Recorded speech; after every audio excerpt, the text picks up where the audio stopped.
Welcome to the Blogger Genius Podcast, brought to you by MiloTree.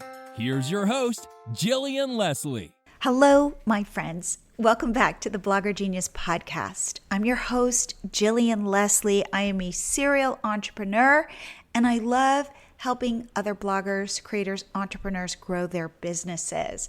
I want to give you a quick update on MiloTreeCart, which is the payment tool David, my husband, and I have created to help you sell directly to your audiences. You can sell memberships, coaching, workshops, and I'm very excited to announce digital downloads. That should be live in about a week. So if you are thinking of dipping your toe in selling products to your audience, digital downloads are a great place to start. These include things like guides and ebooks and templates and printables, digital art, really anything you can download, you can sell using MiloTreeCart. For today's episode, I have my friends Gina and Michele on the show, and together they help bloggers grow their businesses with their company called Connect and Learn. They also have a Facebook group. They are bloggers themselves, old school bloggers. And we are going to be talking about something that I knew very little about. It's called PLR, for private label rights. And these are kind of rough drafts of blog posts you can buy, get the rights for, and post them on your blog. This was all new to me. I thought it was pretty fascinating. If you are trying to grow your blog, get more traffic, create blog posts quickly, you will be incredibly interested in this episode. So without further delay, here is my interview with Gina and Michele. Gina and Michele, welcome to the Blogger Genius Podcast. Thank you for having us. All right, will you guys one by one just share who you are so they understand the differences in your voices and your individual entrepreneurial journeys? Sure. So I accidentally fell into blogging in 2008.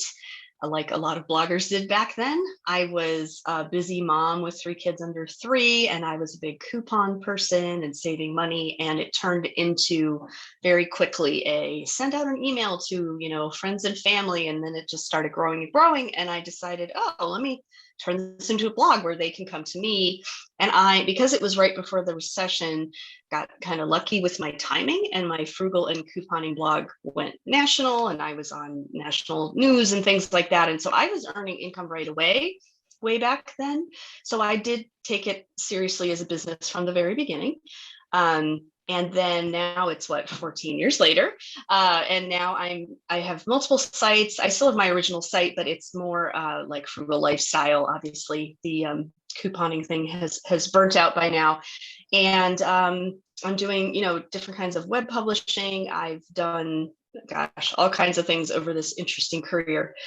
And I'm excited to be part of this partnership with Michele. Cool. All right, Michele, what is your journey? And I also started in 2008. So that's another thing that we have in common. And my blogging journey started out as personal stories to connect with family. None of my family lives by me. And we had someone in my family who was sick, and it was just a way to keep up with that. And I was always a couponer, like from way back. My mom taught me, when in the 80s, how to do that. And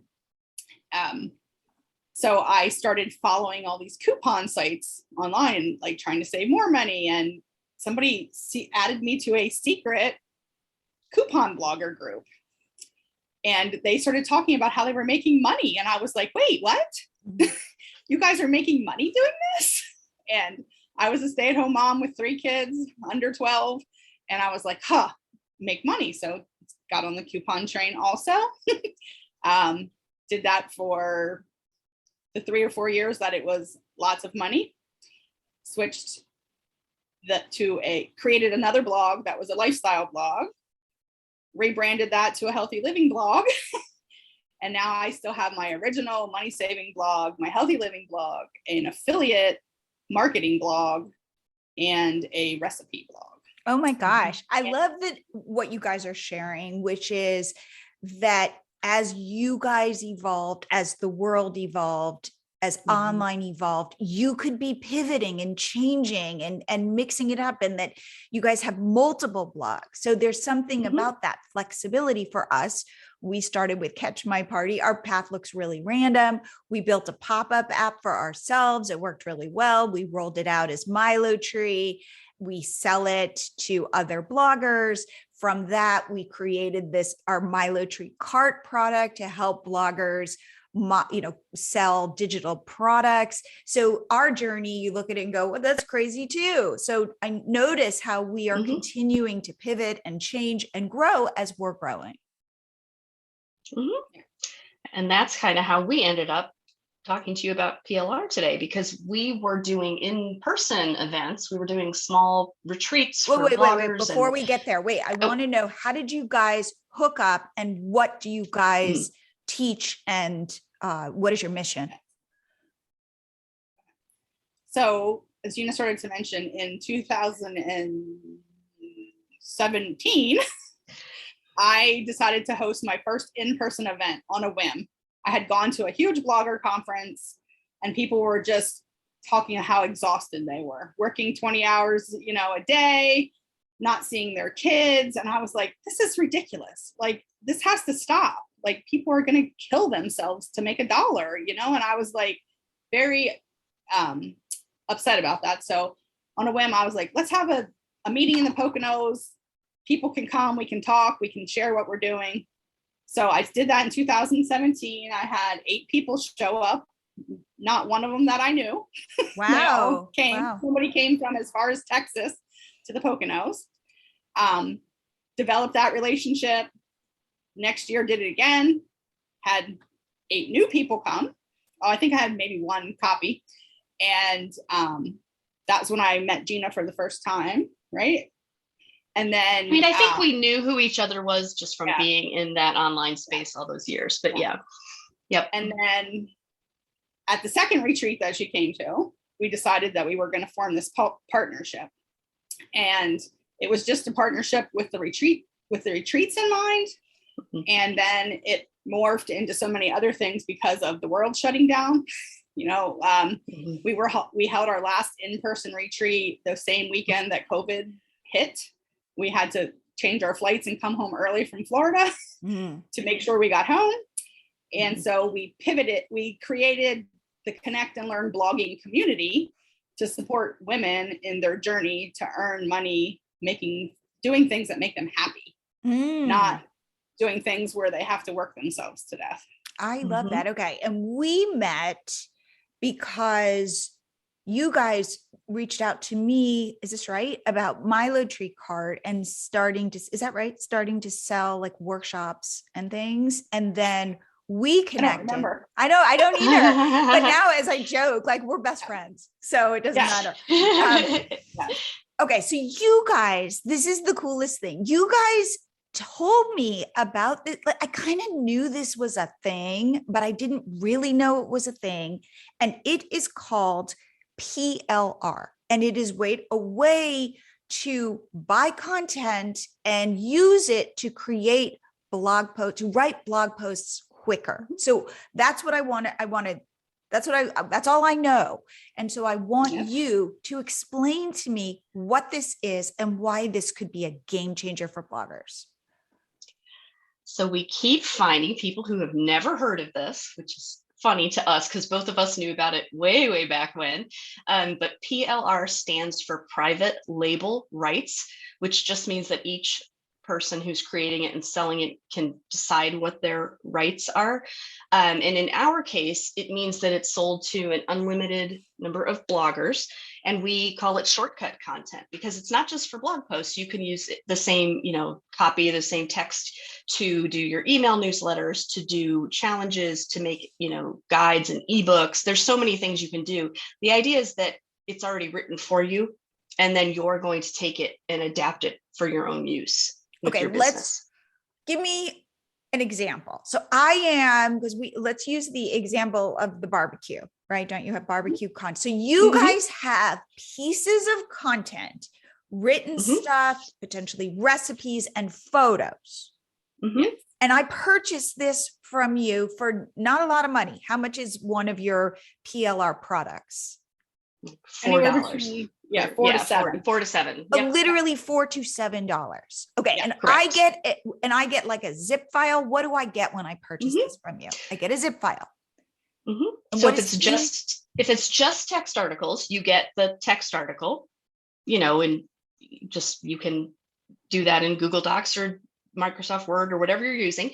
And then you get a page that has our rights on it. We're saying, these are the things you're allowed to do with it. These are the things you're not allowed to do with it. So each time you purchase PLR from anyone, you should make sure you read that first page. Lots of people skip that part, just like reading a little contract, but we're telling you what you can and can't do with it. Basically, we wrote these articles, but you're not going to post this on your website and put us as the authors. Once you've purchased it, you own it. And it's your content to do with what you will. So for example, let's use some grilling. We have some grilling articles that are things like, 10 tips for the novice griller. So that could be perfect for someone who has a food blog, and they have a lot of articles where you're grilling meat and they want to speak to the beginner grillers out there. Or maybe you're a real estate agent and you run a blog as part of your website to draw traffic to you through SEO. You could have these articles that are about home related, backyard related things, right? You could also use it as any kind of blogger. You could take several of these grilling articles and put it together into like an ebook, and you could sell it. Once you've purchased it from us, it's yours to do with what you will. Here's the thing. I feel like sirens are going off because like, wait a minute, I buy this from you and I copy it and I paste it in my blog or in my newsletter. What? And so tell me the correct way to use this content, because I have a feeling that's not it. Right. So we never recommend that you copy and paste and publish something exactly as it is. We leave it open to adding lots of your own affiliate links and things like that. We don't put in headers, which we suggest that you should add. You should change the title. You should come up with a keyword that's related to your niche. You should add your own introduction and your own conclusion to the article for sure. Those are just easy ways to change them up. Most of the articles that we sell without photos are 750 words. You should at least add another 300 to 500. Then you have a perfect, not perfect, but a good blog post. We don't do the SEO optimization, things like that. That should be your own personal addition to these articles. But with starting with 750 words, that means you could put a blog post article out in 15 to 20 minutes and you're done. Wow. Right. Okay. So and it's especially important. I just want to say, because this is why some people who don't use PLR get nervous about the idea of duplicate content. And let's talk about that. So what is duplicate content, and how do you not get dinged by Google by posting duplicate content? So Michelle will tell you, Google is looking for duplicate content mostly on your own site. You don't want to be cutting and pasting the same things on your own site. So for example, if I have 12 cookie recipes on my site, I probably could use the same, right? I could just make it a template and go in and change the kind of chips I use or whatever, but that's not good for Google. It's not good for readers. Let's face it. You still want to have a specific keyword phrase that you're targeting that article for, and the Google bots are going to come read those first couple paragraphs and they're looking for that. But so would a reader, right? If I had a, white chocolate chip cookie recipe and you started reading it and you couldn't tell it that's what it was, you might, back out of that article. So the first thing we're going to tell you when you add your 300 to 500 words is it needs to be in the beginning of the article. So you need to, make it fit for your niche. So let's take that grilling article again. You could have someone who's all they blog about are different kinds of grills.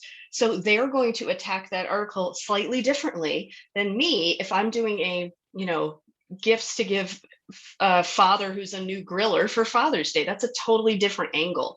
And if you're a real estate agent, you might have a totally different angle or a different niche, of readers that you're hitting. So we always recommend that you focus on those first two paragraphs. That's the first thing your reader and Google will see. And so that's the main way to avoid duplicate content. The other things, and we have all this on our PLR shop too, because we have lots of suggestions. Things like lists where it's like 10 grilling accessories that you need. Why not flip them around? They don't have to be in the same order that we gave them to you. You could go in and add 5 more that you personally recommend. And now you've got 15. So you already have a different number than somebody else who purchased that article. So we'd like to call it shortcut because we really do want you to add your own voice, add the niche, of the readers that you're reaching, and personalize it.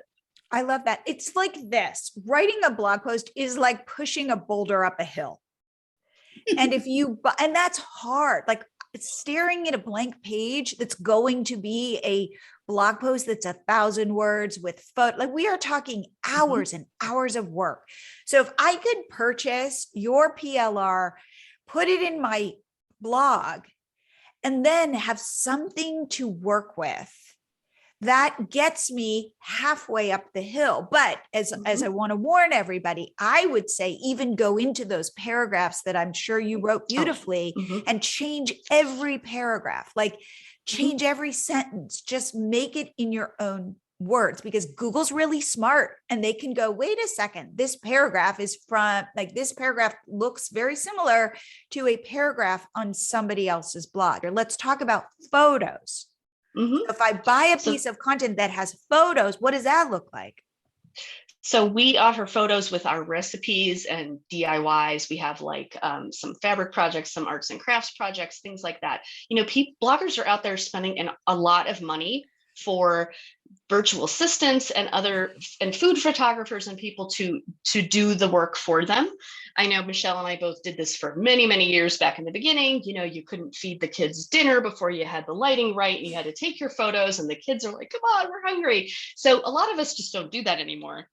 And a lot of us pay other people to do those things. Well, PLR price is so they're paying somebody else to be their recipe developer is what you're saying? Right. So they make the recipe, to take all the photos, to write out the process steps. Yep. And so we are taking all of that off of your plate. You don't have to go find that person because we've already done that. We are paying people to do that for us. And then we are selling it at the PLR low price of $7 instead of whatever it would cost you to pay somebody else to do that. And to be honest, as a busy mom, the idea of just purchasing it and and now I still need to write a whole blog post around it, right? Because a recipe or a DIY will come with your instructions or your recipe, the list of ingredients, the list of supplies and all the steps. And then we have process photos, we have ingredient photos and all the finished photos, plenty that you can choose from that you can use for your pins and everything else. And again, you get enough of everything that not everyone who publishes that recipe, say, is going to use all the same photos. But again, it's just like using stock photos, right? You don't necessarily want to throw them up exactly the way that you get them. You can make a collage. You can flip photos very easily. There's so many free photo editing sites out there where you can, zoom in on other things. There's so many things you can do to make the pictures your own, give them your own branding and that kind of thing. And change the file name. Change the file name of the photo. Yes. Google's reading. But you should be doing that anyway, because this whole recipe, we might put up a recipe called, breakfast casserole, but that doesn't mean that everyone who buys it is going to call it breakfast casserole. Even if it is a breakfast casserole, someone might be focusing on the fact that it's vegetarian. Somebody else might have a low carb blog and they're going to focus on that part of it. So it depends on what your niche is and what keywords you're going to use for your own website. Michelle and I have a sort of opposite food blogs in that, like mine has, I don't really care if it's all full fat ingredients and this and that, and hers tends to be lighter. So you can easily go through that list of ingredients and you don't know that if that's not low fat cream cheese or low fat sour cream. Like, why not list them that way? That's totally fine. The other way that we personally love using the food photos is we've been blogging for 14 years. We have some very old posts that still get traffic, that are worth updating. And some of these are pictures before I knew how to do anything, before there was Pinterest or anything, right? The pictures are terrible. So to be able to go into an older post and bring it into this century and have these beautiful professional photos is huge. You've already done that work that many years ago. And again, you're more than halfway there at that point. And especially with the food and the crafts, you're only getting the directions. and the photos. So you're not getting a blog post in this situation. In that case, you're writing the entire blog post around it, like you would if you purchased it from anyone who's doing that work for you, or even if you do it yourself, right? Why didn't you write the posts for these?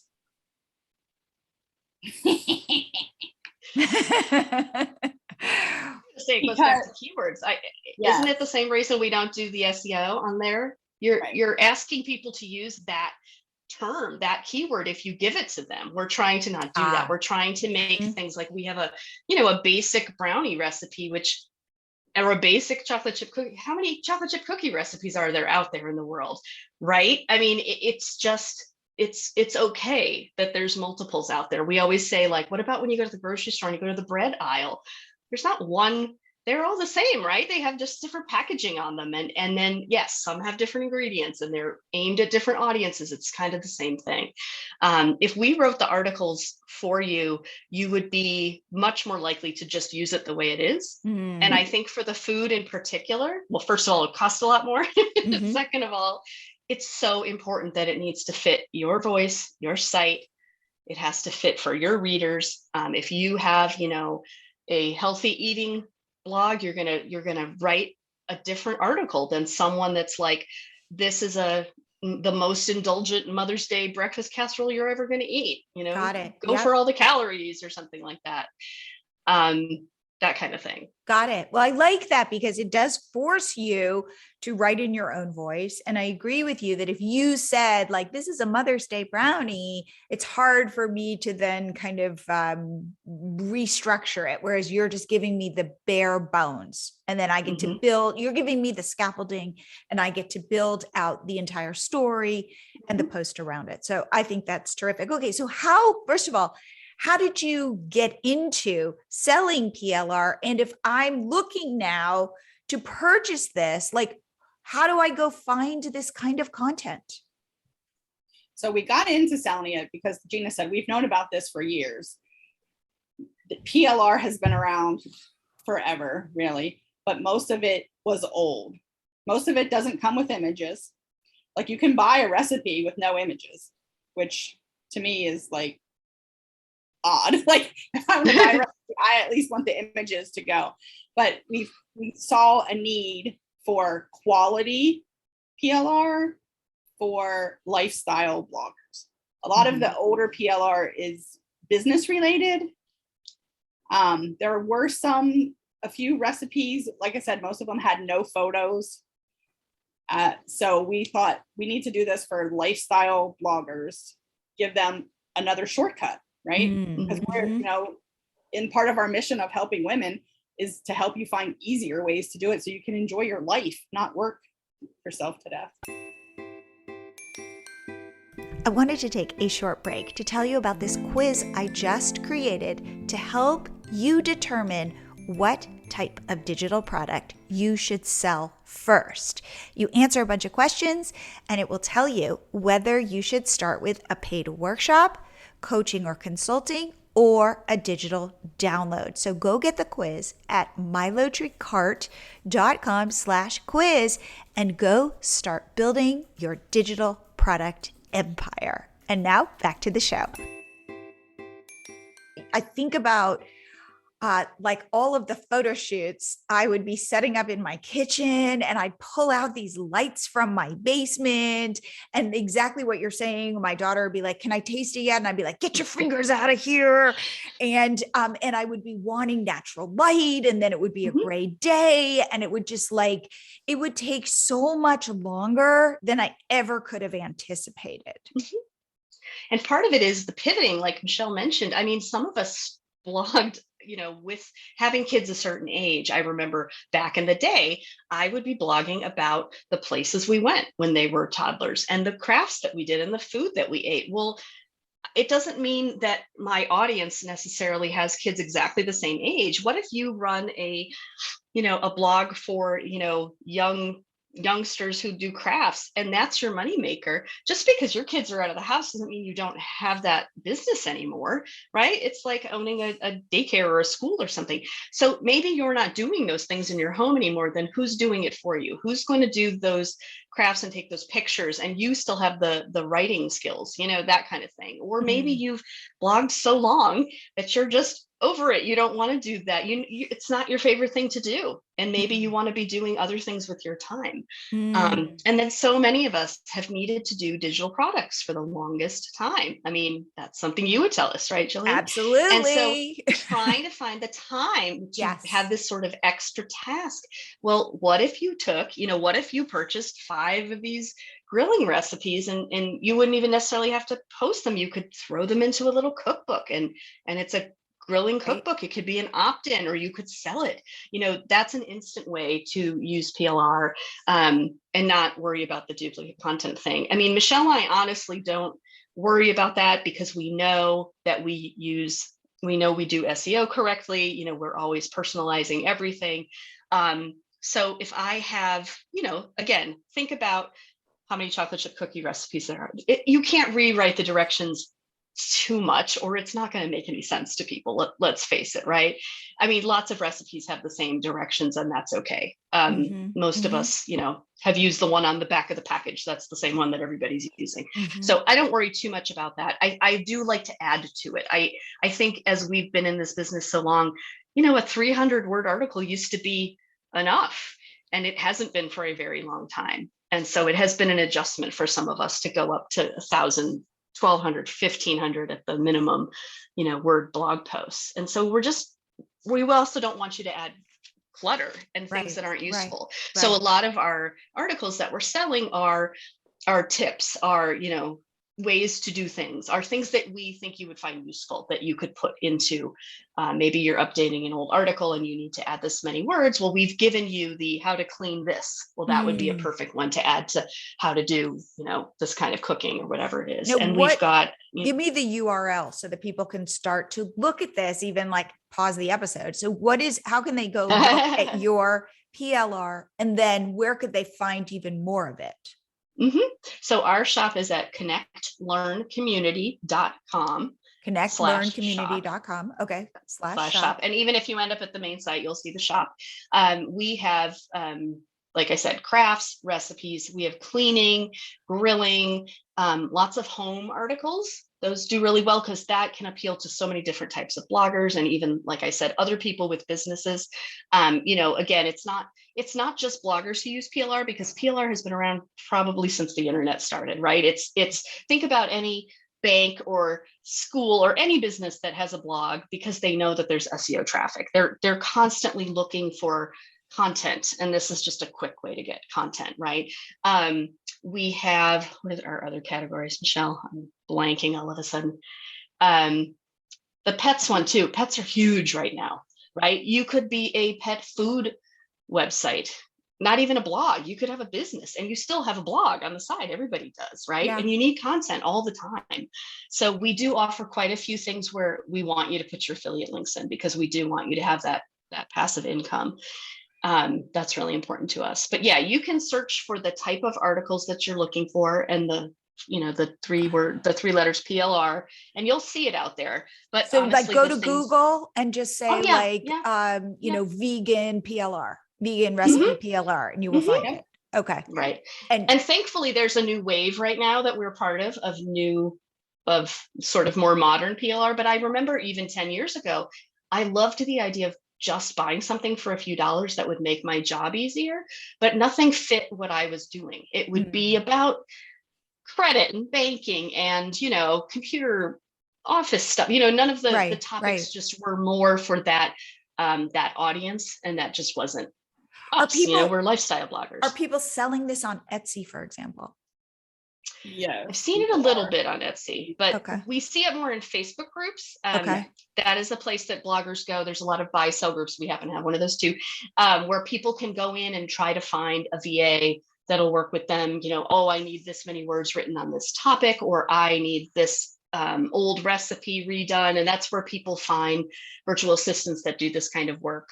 And so that's one of the places we sell too. Well, it's so funny because for Catch My Party, I did hire somebody to create craft posts for me, but she would be doing the whole thing and, going to Michael's and buying the tissue paper and then, taking photos of everything. And it was expensive. Mm-hmm. Exactly. And it's not that she'll never do that, but what if we could take some of that away? What if once in a while? It's not that I never want to cook something and take the photos of it, though it has been a while, to be fair. Once you've done it for 12 years, you get a little tired of it. But yeah, I mean, if that's what you do, that's fine. But maybe you want to go on vacation and you want to schedule some blog posts ahead of time. I mean, that's one of the things we're really pushing right now is what can you get published ahead on your content calendar right now so that you can take some family time off in July and August and not be on the computer. That's a great way to use it. Okay. So this is so funny. I get this question all the time. How often should I blog? Right. And I always pose this to David, my husband, and he's like, as often as you can without like having a mental breakdown. And it's like, and people don't like that answer. They want to hear, once a month and you're good. Once a week and you're good. And I remember David, way at the beginning, I wrote my first blog post for Catch My Party. And I was like, woohoo, I'm done. And he was like, oh, no. Like now you write another one and another one and another one. And I was like, oh no, this took so much time. So what I'm hearing you guys say is that this is an awesome way to write blog posts faster, to get content, good, solid content. Because the other thing too is you can't just put crap out there. Like that's not going to get you traffic. It's not just quantity. It's weirdly quantity and quality. Yep. And what you were saying, if so I buy a piece of PLR from you, let's say it's a recipe, right? And I'm going to create this recipe post. How quickly, honestly, could I do it? If it was me, I'm doing that whole recipe post in less than 45 minutes because I already have the photos. But what I'm going to do is upload all those photos to Photoshop. I'm going to change the lighting on them. I'm going to take out some of the backgrounds and change them to backgrounds that I use. But that's all bulk, right? Okay. Like I can do that in bulk on Photoshop. Wait, you are literally going to take out the background in Photoshop and like put another image in behind? Yeah, like you can change it to white, whatever. Okay. Like if there's a brown board, I can change it to a whiteboard. I can do that in Canva too. Okay. So Canva has the background tool remover, which is very easy to use. I'm going to do that. I'm going to look over how the recipe's written. I'm going to add some of my own commentary to that, right? Like even though it says, if it says 3C's, like 3C, like abbreviation for cup of pizza sauce or whatever, I'm going to change the word to cups, or I'm going to write out the word 3 to change the style up a little bit. I'm going to take I already have a blog post template, that says, here's where, H2, we're going to do this, add blah, blah, blah. I've already had this post planned out in my head because I'm not going to buy things I don't need. Like Gina said, we don't want you to just buy clutter and have it sitting in your hard drive, whatever. Okay. So in less than 45 minutes, I can be done with a recipe post. And you are optimizing it for SEO. You've already thought through what your keywords are. You're going to sprinkle them through. Maybe I'm going to add affiliate links. I'm going to link to my other blog posts that are related to this blog post. I'm going to do all the things, but I've had a lot of practice doing all the things, right? So that's why I can do it. If I was a new blogger, obviously it's going to take a little bit longer because I probably don't have the process down, but you can do a recipe with PLR in less than an hour for sure. But you're taking away many hours of the buying the supplies. Oh my God. Making the food, taking the photos. I was never great at photo editing. So for me, that alone, and to be honest, I don't take the time that Michele does to deal with the backgrounds. I'll do stuff like zoom in and flip and put it into a collage of the process steps, but I don't bother with any of that background stuff. Because again, I'm not great at editing, but to take away the thing that it would hold me up from publishing for so long. And why, but I can do the writing, I could do the SEO part, right? And again, once you've published a zillion recipes, as we have, you either have a template physically on your WordPress, or you just have it in your head, right? And the first couple of paragraphs, you're going to use your your main keyword phrase, and you're going to use, secondary and flip it around. It's the this and that recipe, and then this recipe for this and that, right? And again, you're going to link it to other similar recipes for that ingredient on your website, and you're going to put in, what goes with it.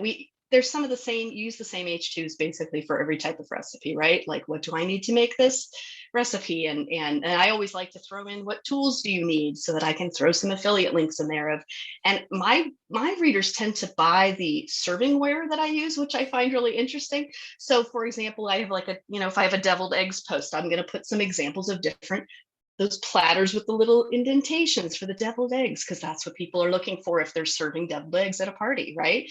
Or if you're using a hand mixer, you're going to show different kinds of hand mixers, that kind of thing. So the one thing that I like too, that because we're coming at it from our experience, is we've made all of our articles connect so that you're not buying like orphan posts that are going to sit out there. So if you want to do, like we mentioned, the grilling, there's 5 to 7 grilling articles that all go together. If you're not a site that has novice grillers, then maybe that one doesn't make sense, but the other articles will. And then you have things to connect to. I mean, honestly, this is how I got started with PLR way back when, was, there's all this, health and wellness PLR, and it's free. I'll grab it, but it had nothing to do with my blog. So it sat there because it just had nothing to do with anything. I couldn't find what I actually needed. So that's one of the reasons Michele and I are doing this, because we are, we're talking to people who do what we do, and we're finding out what would help them, what would save time. You probably know this too. One of the easiest ways to get traffic is to throw up a roundup, like 25 patriotic recipes for 4th of July. However, how are you going to make that different than everybody else's that is exactly the same thing? So one of the reasons we made these listicle posts, of Instant Pot accessories, for example, those are really great fillers. And I don't mean fillers in a bad way, fillers because you want to have a real meaty article that's better for your SEO than everybody else who has the same article, right? So if you're putting in, even if you took something like that post and you chopped it up and used it across different Instant Pot recipes, you're adding hundreds of words at a time. You're bulking up in a good way these articles, which is great for SEO. And honestly, you're helping your reader. I mean, we're not giving you any blog content that isn't going to be helpful to your reader. That's the other thing. That's where we're coming from. What I would say to anybody who is listening, think about where you are in your blogging journey, because typically at the beginning of your journey, you are setting up the lights and you are going to the grocery store and you are buying all the ingredients and taking the ingredient shot and doing all of that.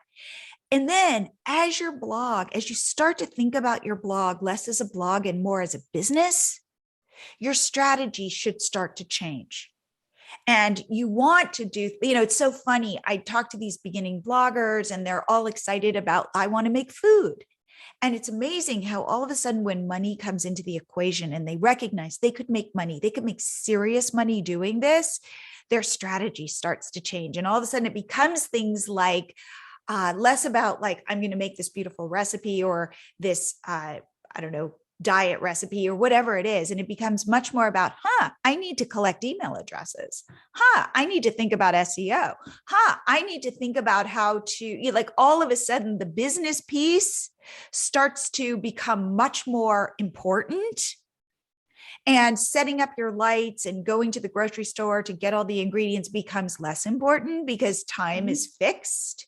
So I think that where you are in your blogging journey, notice that you want to be moving away from, yes, you love the creativity, let's say, of blogging, but when money shows up and you realize there is money to be made and you could make it, you start thinking differently. Right. So PLR could give you like the shortcut of starting to outsource, because a lot of times people panic when they hear that outsourcing word, like, how am I going to pay for that?